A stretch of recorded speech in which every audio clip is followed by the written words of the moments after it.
Kasih karunia dan damai sejahtera dari Tuhan Allah Bapa kita dan dari anaknya Tuhan Yesus Kristus menyertai kamu sampai selamanya. Amin. Selamat pagi saudaraku. Mari muliakan Tuhan dengan semua aktivitas kita. Dipandu firman Tuhan dari Lukas 11 ayat 28. Demikianlah firman Tuhan. Tetapi ia berkata, yang berbahagia ialah mereka yang mendengarkan firman Allah dan yang memeliharanya. Demikianlah firman Tuhan. Bapak Ibu Saudaraku yang terkasih dalam Yesus Kristus, kebahagiaan adalah tujuan utama dari semua manusia. Kebahagiaan itu, menurut konsep akal berpikir manusia, adalah apabila semua keinginan itu boleh terpenuhi. Atau dengan kata singkat kita mengatakan kebahagiaan adalah pemuasan daripada keinginan. Dan alat untuk memuaskan keinginan itu adalah harta. Dengan harta orang berpikir dapat membeli segala sesuatu. Dengan harta orang berpikir dapat melakukan segala sesuatu keinginannya. Dan setelah harta itu ada manusia atau orang untuk bersama-sama menikmatinya. Yang dalam konsep orang Batak dikatakanlah itu hagabil. Setelah sampai di sana, maka kemudian tingkat tertinggi adalah hasanapun, kemuliaan, gengsi. Dan untuk meraih semuanya ini, orang melakukan segala hal. Tetapi kemudian dalam fakta kehidupan, tidak satu orang pun yang merasa lebih kaya daripada orang lain. Dan tidak ada satu orang pun yang merasa sudah cukup kekayaannya.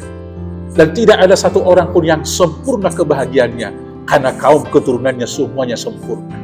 Dan tidak satu orang pun yang merasa bahwa kejayaan, prestis, gengsinya, kehormatannya sudah selesai. Ketiga-tiga yang kita katakan itu ibarat meminum air laut. Semakin diminum, semakin dahaga. Semakin diminum, semakin haus. Semakin banyak harta, semakin ingin lebih. Semakin banyak kaum keturunan, semakin ingin lebih. Semakin dihormati orang, semakin ingin lebih. Dan ketika itu menjadi obsesi dalam kehidupan, maka itu bukan mendatangkan kebahagiaan, tetapi justru membuat dia frustasi. Karena dia merasa tetap masih bukan orang paling kaya, bukan orang paling sangat, bukan orang paling dihormati, dan lain sebagainya. Maka kalau demikian, bagaimana supaya berbahagia? Firman Tuhan hari ini mengatakan, yang berbahagia ialah mereka yang mendengarkan firman Allah dan memeliharanya. Kenapa berbahagia orang yang mendengar dan memelihara firman Allah? Karena mereka tahu hakikat akan hidup dan tujuan akan hidup. Orang yang berbahagia adalah yang pertama sekali yang senantiasa tahu memuliakan Tuhannya dan tahu di mana kodratnya, bahwa dia adalah ciptaan. Maka orang yang memelihara firman Tuhan bahwa dia adalah ciptaan hanya sebagai alat dengan satu tujuan, dimanapun dia berada, menghadirkan kerajaan Allah. Sebagaimana yang dikatakan dalam Matius 6 ayat 33, tetapi carilah dahulu kerajaan Allah, maka semuanya itu akan ditambahkan. Maka harta, jabatan, tahta, kehormatan bukan tujuan, tapi anugerah yang diberikan oleh Tuhan. Dan bila anugerah itu sudah diterima, tahta, jabatan, kekayaan, dan lain sebagainya, diterimanya sebagai amanah, maka semua itu akan dipakai untuk memuliakan Tuhan dan menjadi berkat bagi orang banyak. Ketika harta yang ada badannya dipakai menjadi berkat bagi orang lain, itulah kebahagiaan yang sebahagia-bahagianya. Ketika jabatan yang diterima dipakai untuk memuliakan Tuhan dan untuk memberkati banyak orang, di sanalah kita akan berbahagia.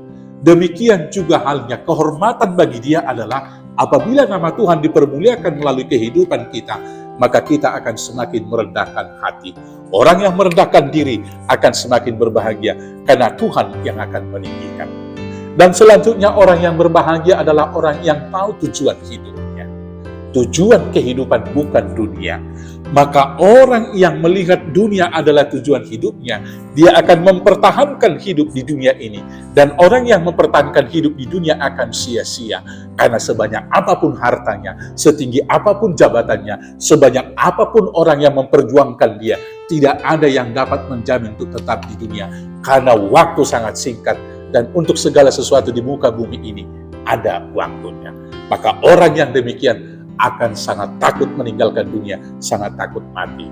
Tapi orang yang tahu tujuan hidup bahwa dunia hanya sementara, akan mengisi waktu ini membuahkan buah yang baik. Dan ketika Tuhan datang memanggil, dia akan bernyanyi, Maranatha, datang, Maranatha, Tuhan, datanglah. Dengan demikian, dia tidak pernah terbeban mempertahankan hidup di dunia, tetapi mengisi waktu yang ada di dunia. Orang-orang yang demikianlah yang berbahagia. Maka, marilah kita mendengarkan firman Tuhan dan memeliharanya, supaya kita berbahagia. Tuhan Yesus memberkati. Amin. Kita bersatu dalam doa. Terima kasih Bapa yang baik. Ialah firman-Mu yang menjadi pelita bagi kaki dan terang bagi jalan kami, sehingga kami berbahagia dalam kehidupan yang sangat singkat ini, di dalam Yesus Kristus Tuhan Juru Selamat kami yang hidup. Amin. Selamat beraktivitas. Tuhan Yesus memberkati. Horas, horas, horas.